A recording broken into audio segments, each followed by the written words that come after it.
Buongiorno, welcome back to my channel.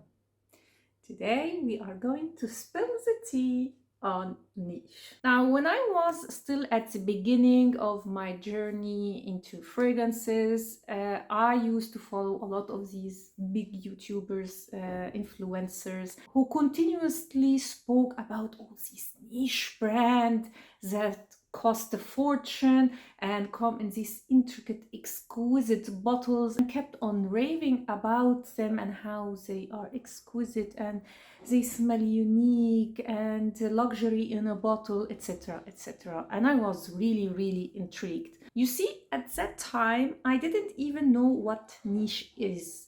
And I think maybe the closest thing that I got to something that is a little bit niche is signature line from Tom Ford. So I made it my mission to get to know and discover all these niche brands that seem to be so exclusive, luxurious, and wonderful. And I actually made it one of my goals in 2020. So what did I do? I invested in a lot of discovery sets, and I mean a lot. I also searched for a subscription service, samples, etc., which definitely helped me a lot in creating new videos here on YouTube and also to create my fragrance wardrobe. So I started by the most hyped up and the most famous ones. So Creed, Amouage, Parfum de Marly, Francis Kurkdjian, Byredo, and a lot more. And as I said, it did help me a lot in creating content on YouTube. So I created a buying guide on a lot of niche brands. And by the way, the ones that are already on my channel are like maybe half of the ones that I already filmed or I am about to film. So I really went head first into this world. And today I am going to talk about what I have learned and also the brands that worked for me and the brands that did not. So if you want to know all about niche, why they are so expensive and if they are worth it and what worked and what didn't work with me, so please keep on watching. But before we start, if you're new to my channel, hi, welcome. My name is Noura and on this channel I mostly talk about fragrances. So if you are a fragrance lover, then please consider subscribing and also hit the notification bell so you will get notified when I upload any new video. Also go and follow me on Instagram where I post some exclusive content that I don't do here on YouTube. And without further ado, let's start. So I started my niche journey with the most hyped up niche brands and also fragrances.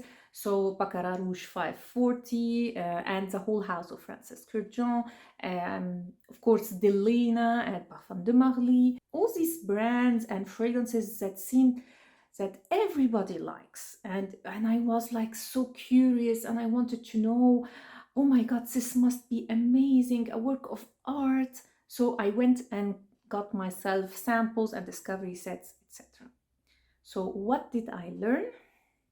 A lot of the very, very hyped up fragrances like Delena, like Baccarat Rouge 540 did not work for me. And I was shocked and I thought there's something wrong with me. So I kept on trying them, desperately trying to love them. And did I? No. I still don't like Baccarat Rouge 540. I still don't like Delena from Parfum de Marly. Although both of them are very beautiful fragrances, but they are just not for me. And I felt a little bit ashamed and out of place. I felt like not belonging. So maybe my nose is undeveloped. Why can't I love these fragrances like everybody else? But the more I digged deeper into niche world and also into YouTube world, things started to become more clear, and I stopped feeling bad when I didn't like a fragrance that is very hyped up, or even too shy from giving a bad review on a very hyped up popular one. I also learned to look past my personal taste and somehow judge a fragrance from an almost neutral perspective and see who would like this fragrance. And from that came the idea of my absolute favorite videos to make, and that is Are They Worth It? Testing hyped up niche fragrances, and also the house overview and buying guides. And my goal was to give you an honest opinion. An opinion of someone who is new to niche and wants the best fragrance and doesn't want to waste a lot of money. I wanted to make it feel okay, not to like a very hyped up fragrance, and also not to fall for the hype. It's totally okay if you don't love what everybody else does. Fragrances, in my opinion, are an extension of your identity, an extension of who you are. The same like clothes. You have to feel comfortable wearing them, and they must also convey your mood, your personality, and the message that you want to send to others. Some people collect fragrances like a piece of art, and that is totally okay and legitimate. Everybody is free to do what he wants with his money and with his time. But I guess most people don't do that. They buy a fragrance, yes, that they love and they want to wear. And I'm mentioning this because I feel like I have to be upfront on this issue. I personally, yes, appreciate fragrances, I appreciate the art behind them, but I don't collect them as a piece of art. I buy fragrances to wear. So my approach toward fragrances is quite functional. I am building my fragrance wardrobe, and while doing that, I want to be helpful. And the way I am creating my fragrance wardrobe is the same way I do everything. I take the element or the categories that I want to improve in my life and I dig very deep until I find the best or I feel satisfied and comfortable with what I have. And the idea of my channel came from that approach in life. The initial idea of my channel was to take you with me on that journey. And this is why my channel is called My Way. I was in a very, very dark place a couple of years ago, and I wanted to improve my life. I'm not talking only about like superficial things. I'm also talking about self-development. I wanted to know myself, what I like, what I didn't like, because I was really lost. I lost my identity. And the idea of my channel was to take you with me on that journey. Of course, now I deviated from that purpose and my channel is more about fragrances, but that was my initial idea. And it's totally okay because I really, really enjoy creating fragrance content. And this is something that I have learned by doing YouTube. Not only are these the videos that everybody wants to watch, but also the videos that I have the most joy when creating them. Sorry about rambling. What I want to say is now, even that I am creating almost exclusively fragrance content, it's always from the same approach. For me, taking you with me on the journey in building my fragrance wardrobe and helping you along the way. So enough rambling and let's get into the juicy stuff. But first, let's talk. What is niche?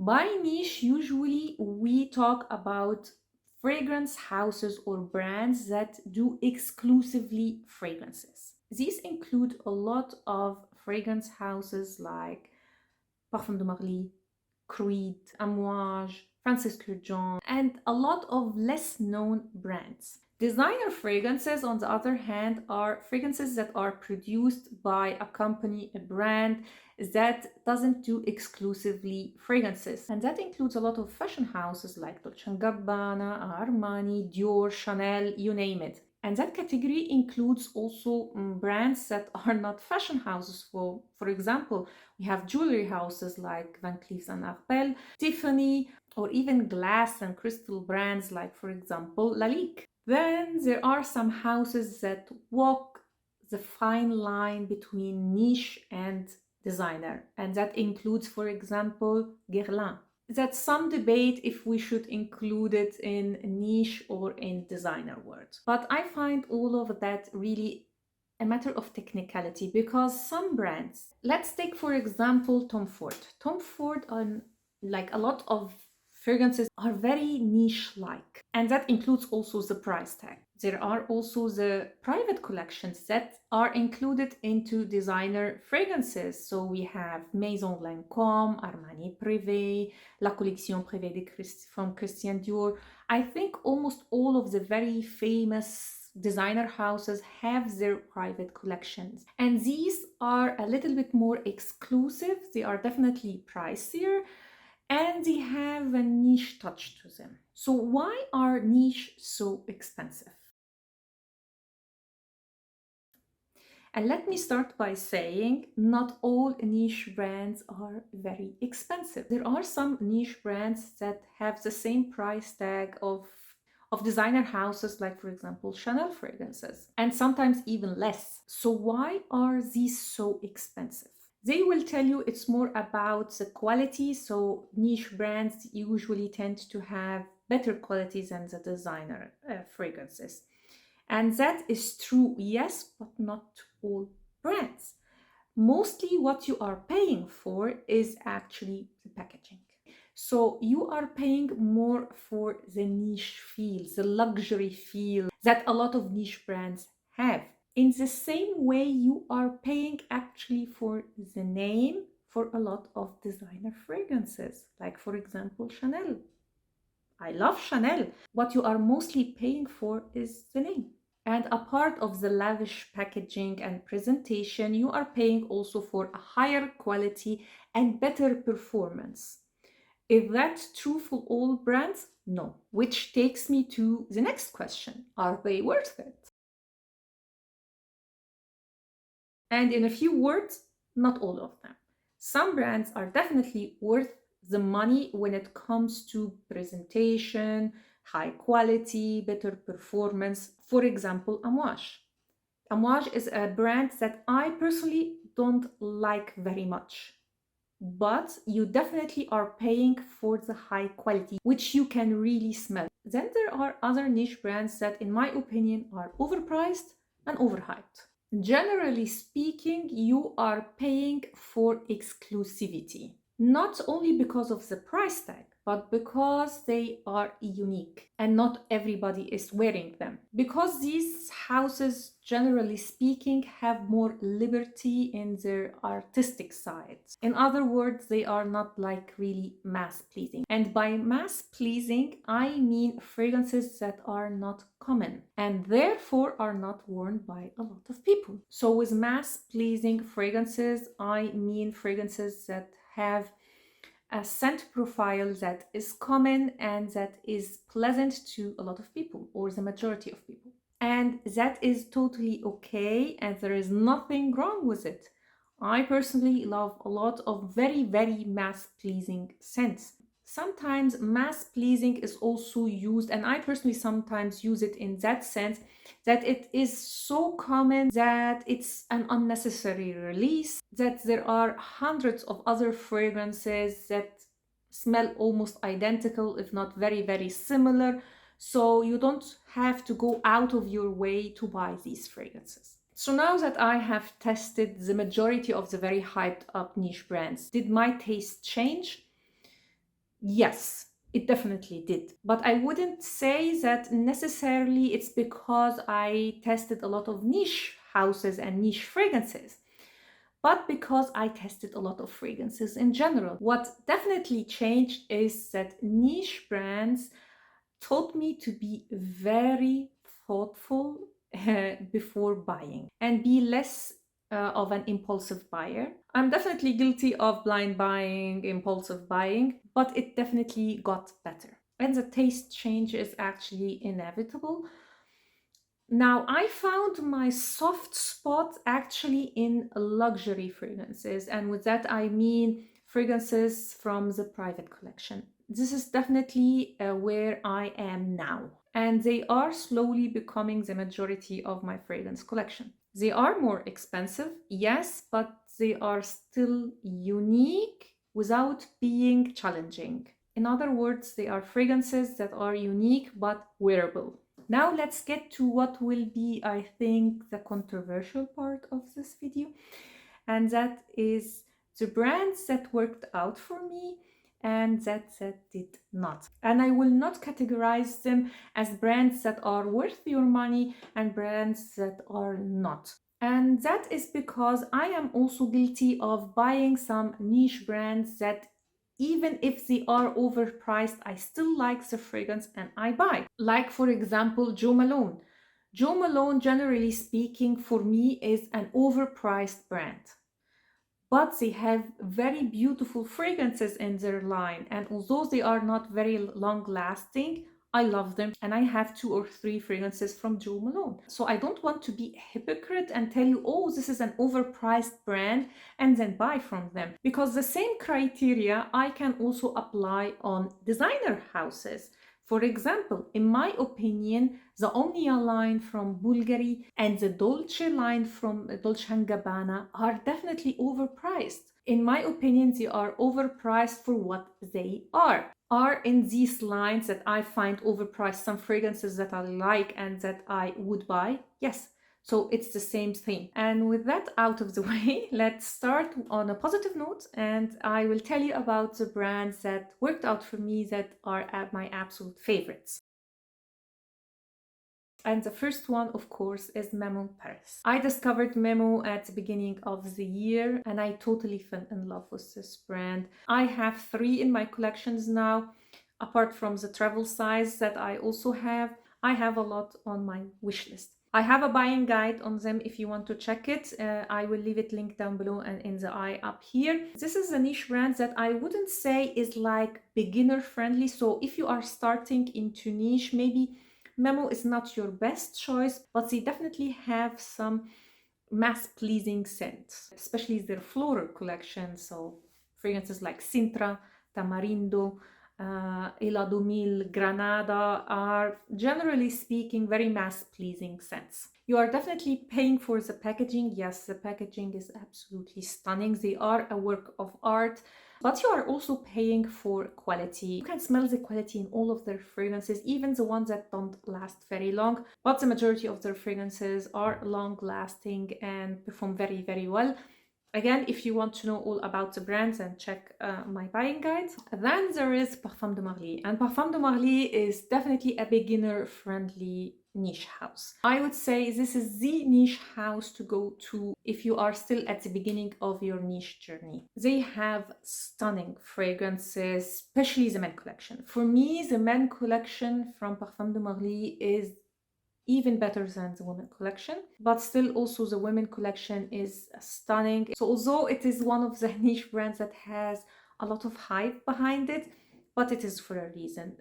Their scents are very mass pleasing, but at the same time unique. The packaging is beautiful, and the majority of the fragrances are very long lasting, so you are paying for what you get. So for more details and my opinion about Parfum de Marly, definitely check my buying guide in the description down below and in the eye up here. Another niche house that definitely worked out for me is Goldfield & Banks. I also did a buying guide on that brand, so definitely check it out. And the best part about Goldfield & Banks is the price tag. They are definitely on the affordable spectrum when it comes to niche brands.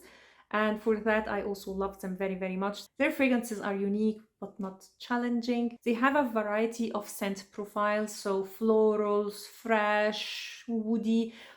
But I would say if you want a unique, fresh fragrance, then you definitely have to check Bohemian Lime and Pacific Rock Moss from Goldfield & Banks. They are beautiful, fresh, citrusy summer fragrances that are very unique. The next niche brand is definitely more on the challenging side, and that is Atelier des Ors. When it comes to Atelier des Ors, you have to admire their packaging and the representation.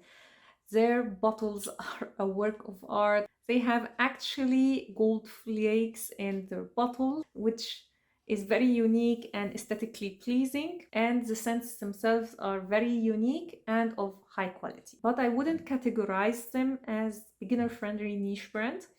They do have some fragrances that I would say are not challenging and mass-pleasing, especially the fresh collection, the ones that comes in the blue bottles. These are definitely not very challenging, but they do have other fragrances that I would say are not everybody's cup of tea. So if you want to know all about Atelier des Ors, then check my buying guide on them. I don't know if I will upload the buying guide before this video or after, but if I did, I will leave it in the description down below. My favorite one is definitely Rouge Sarai. It's one of my favorite fragrances in general.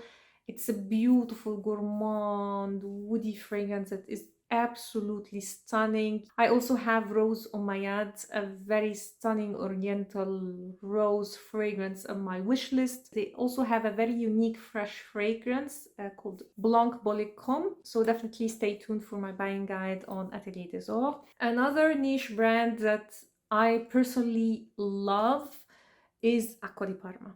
I have a buying guide on the Blue Mediterranean line from Acqua di Parma, and it's definitely a niche house that is very, very beginner friendly. And although it's a brand that some would categorize as overpriced, I personally don't find that. I love the brand, I love their aesthetic, especially the Blue Mediterranean line. It's my favorite. The Blue Mediterranean for me is the essence of Italy. It's Italy in a bottle, or the Italian coast in a bottle. Next niche brand also worked very, very well for me is Atelier Cologne. So for Atelier Cologne, I did not smell every fragrance from their collection, but I can say I smelled the majority. And I have to say the majority I really, really like.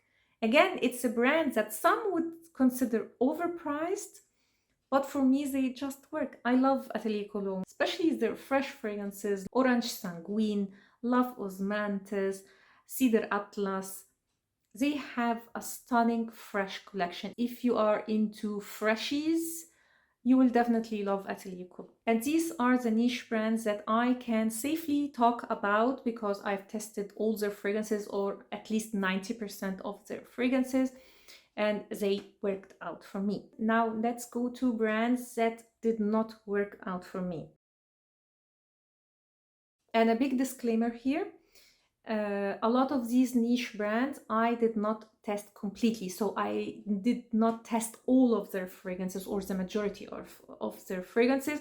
I did test some, and the ones that I've tested did not work for me. So definitely take my opinion with a grain of salt. So let's start with Amouage. They are very high quality, amazing performing fragrances, and also the packaging is beautiful. So you are paying for what you get.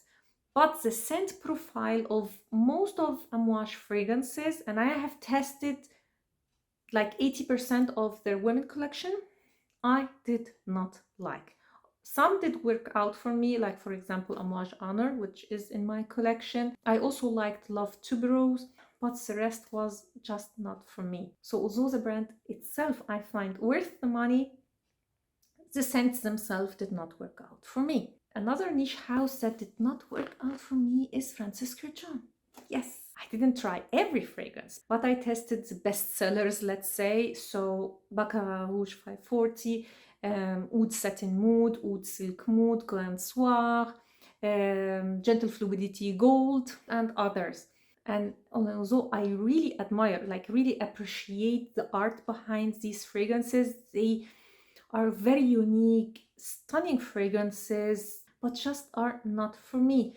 Baccarat Rouge, I really don't get the hype behind it. It's a nice fragrance, but I personally don't like it. Gentle Fluidity Gold is also a very stunning fragrance, but just not for me. Grand Soir is amazing. It's really amazing, but for me it's too masculine. Oud Satin Mood did not work out for me. I really loved Oud Silk Mood, but that one again leans a little bit masculine. So Francis Kurkdjian in general did not work out for me. The fragrances itself again are stunning, amazing, especially Gentle Fluidity Gold and Grand Soir and Oud Silk Mood. I find them stunning fragrances, but just not for me. Next niche fragrance that did not work out for me is M. Micallef. I did a first impression video on the brand that I didn't upload yet, although I filmed that video maybe 6 or 7 months ago. But yeah, anyway, none of their fragrances worked out for me, not even Ylang Gold. And again, not because they are bad fragrances, and I wouldn't even categorize them as overhyped or overpriced, but the scent profile again is not for me. Even Ylang Gold, the one that everybody loves and raves about, smelled to me like banana custard. So M. Micallef, at least for now, did not work out for me. And last niche brand that did not work out for me is Byredo. I've tested 7 or 8 of Byredo fragrances and none worked out for me. None, even Balda Free. I think the most hyped up from the brand did not work out for me. Some are nice scents, but are extremely light and bad in performance, and others I did not like the scent at all. So again, Byredo is not for me. Definitely there are some brands that I want to discover more of, like for example Nobile 1942, I have La Danza delle Libellule, I have also Il Sentiero delle Dei, and both of them I really like. So this is a brand that I want to discover more of. I want also to discover more of Juliet Has a Gun. Some did work out for me and some didn't, so I'm still on the fence about Juliet Has a Gun. Also Zerjov and Bond Number 9 are two niche houses that till now did not work out for me, but I didn't discover enough yet to have a final opinion about them. So that was it. Please tell me in the comments below what is your favorite and least favorite niche brand, and especially what is the fragrance that is very hyped up and did not work out for you. I'm really curious about that. So I hope you liked this video and you found it helpful, and if you did, please give it a thumb up, consider subscribing to my channel, and also hit the notification bell so you will get notified when I upload a new video. Thanks a lot for watching, and see you next time. Ciao!